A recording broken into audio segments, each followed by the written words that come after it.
Hello there gang, Devere here. The old Monday sales are round again, so I thought I'd found this little number, Outdrive.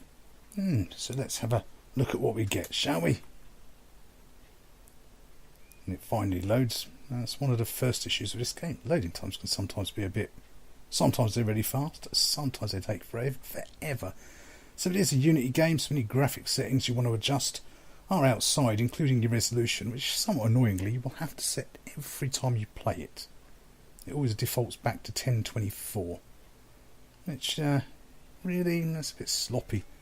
So it's I'm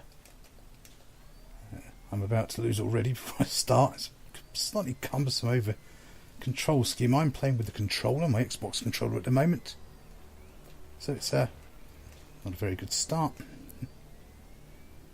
It's basically an endless runner with a pretty decent neon Tron vibe going on, which is probably its biggest selling point. And it's procedurally generated tracks each time you play. But it is an endless runner, despite the fact we're in a car. And as you can see down the bottom there, there's a little indicator just underneath the car. You have a big blue bar and two red bars either side of it. And there's a little triangle floating across the top. We have to keep the triangle in that. That wasn't great. We're probably about to lose here because I'm not going to be able to reverse out in time. Because reversing in this thing is an absolute pain, thanks to its cumbersome control scheme. So I have to hold your left shoulder button down to move forward, and I think it's B for reverse. And you've got your right shoulder button for acceleration. Your triggers don't do anything, and your left stick's just to steer the car. And the control scheme's wrong when it tells you what controls to press. It says that drifting is on the X button of the controller. It's not. It's on the A. You've only got 5 controls. How could you get one wrong? Denver development. Still, they have. There we go. I mean, the vibe is definitely brilliant. Apparently it's got quite a big soundtrack. That was me being sloppy. But yeah, the story, which I'm quite impressed with for a sort of cheap-end Unity game, it actually has an actual introduction video. It's well enough done. And keeping the vibe as well. So the story is you've got into a shootout and your girlfriend took a bullet to the heart. And you've connected her to the car. So of course, what else would you do? And by driving fast, or keeping it in that blue box there, between the two in the blue area, you keep her alive. This is going badly wrong. Oh, it's just... I want to reverse. What's reverse? That one, but it's a bit too late now. Or is it? Have we got away with it? Yeah. Seriously, awful control scheme, really. You've got to constantly sit here holding your left mouse button, your right shoulder button down, left shoulder button even. Good grief, left and right. The amount of videos I get that wrong in is quite shocking, isn't it? Really, I shouldn't know this far down the line, left hand from my right hand. But yes, you've got to constantly hold that down and just sort of kind of pump your thrust button, which is your right shoulder button. That's definitely the right shoulder button this time. I haven't made a mistake there. And this is it, really. I mean, it's only the twitchiness of the steering that will lead you to crash more often than not. Like there. And you can't go too fast because it'll overheat if I just pin it down, keep accelerating fast, and you'll get a warning message that will tell you that going too fast causes her pain and suffering as well. Assuming I don't crash into anything. So the vibe's lovely. The music's probably going to get me a copyright strike on the video for my SID area overheating as well, so you can't go too fast and you can't go too slow. But yes, it's kind of, it becomes a case of sort of just pumping your right shoulder button. I've no idea what that suddenly went out of control there. I suppose I must have jumped too fast as well. So I mean, the vibe is brilliant. I've got to give them credit there. The vibe of this, the whole neon 80s sort of vibe Tron thing going on is pretty amazing. But I mean, oh, that was me not paying attention. Right, which one's back? Which one's back? Which one's reverse? I honestly don't know how to reverse this car. See there, I didn't have the right shoulder button down and it wouldn't reverse this time.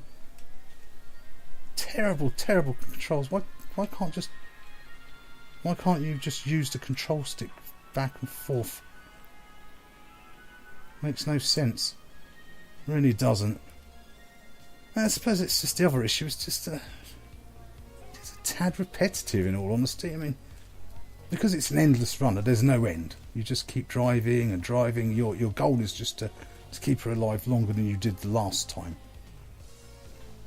And see, now that was unfair. I was into the drift mode. It didn't really drift me around. It just smashed me into a wall.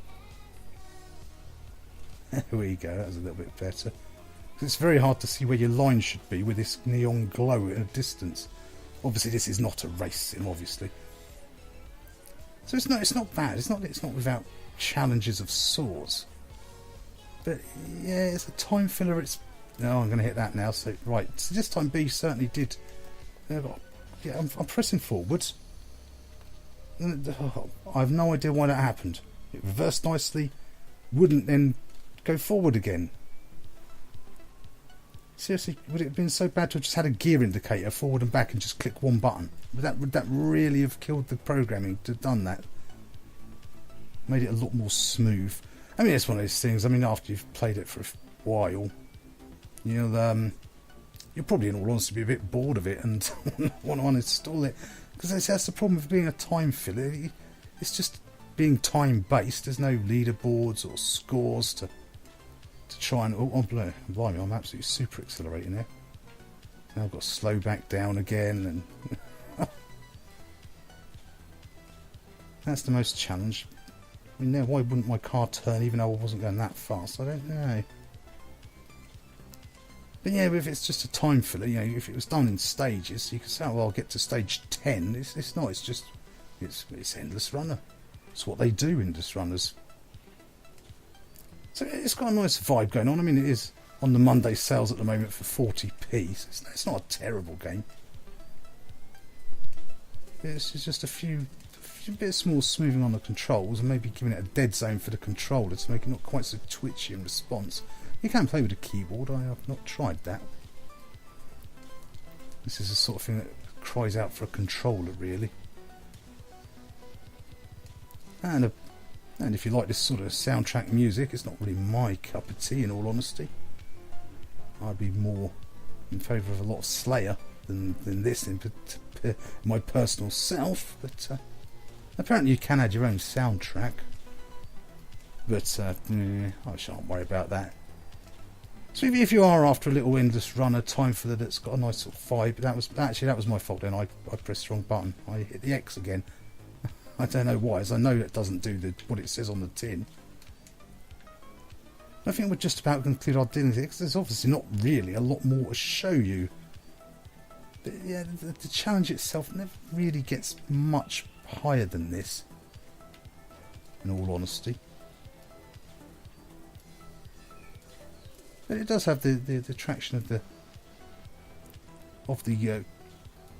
fact that the tracks are never the same. They're always procedurally generated for you. You see, it's also got that irritating Unity thing that when you do boost, it sort of zooms your screen out as well. I don't know why Unity games do that. That's not sprinting or boosting. That's just annoying, in all honesty. It's certainly not going to give a game like Wipeout a run for the money on the speed stakes because of the fact you're always stuck with the fact you can't go too fast, or you'll kill her just as much as going too slow. And really, if you think about it, the worst thing you could probably do is plug your heart into would be a car. I'm pretty sure 7,000 RPM is more than the human heart's supposed to beat at. I mean, I'm not a doctor or anything, but call it a sneaking suspicion there. So I think we'll conclude our dealings, gang. This is Outdrive. It's not that it's bad. It's just it's an endless runner. So it's just a little bit repetitive. But it's sort of a nice vibe to repetitiveness. And it's got a kind of, I won't lie, it's got, apart from when I keep for some reason pressing the wrong button, it does have a kind of nice chill factor, which I'm guessing you shouldn't really want in a game where you're supposed to be driving to keep someone alive. But it does. It has a sort of neon-y. The only thing I would have done that made this better is they should have done a chiptune soundtrack. I think that would have actually fitted the vibe even better if it had been a chiptune kind of soundtrack vibe going on. But yes, so this was Outdrive. It's It's not that it's bad. Well, apart from the slightly cumbersome control scheme, and the fact they tell you that the X is your handbrake when it's not. But outside of that, there's a couple of little minor issues, and the sometimes variable load times. Oh yeah, and the fact that it doesn't save your resolution each time you play. You'll have to reset that. There's the Unity launcher that fires up every time anyway, so it's not that. It's not, and it's only 2 seconds to click down from a drop-down menu. It would have been good if they'd had a sort of few more hazards here and there, a bit more challenging to it. And maybe you've done it by stages. Great, you've passed stage 1. Now, now get to stage 2. I mean, it could have still been endless, but at least then it would be a more. It would feel more defined. As I say, it's a time killer at the moment. If you have a, I was not really paying attention there. Right, so now there, right, reverse. Now I've got the forward buttons now. Come on. Ah, see, we recovered it that time. Yeah, it's not the smoothest control scheme. So anyway, gang, we'll let her die. That just acts as a reset. So anyway, gang, thanks for taking the time to watch the video. I hope you found it useful and entertaining in some way. And as ever, don't forget to like, comment, subscribe, so let me know you're alive. And I shall see you all next time. Bye for now.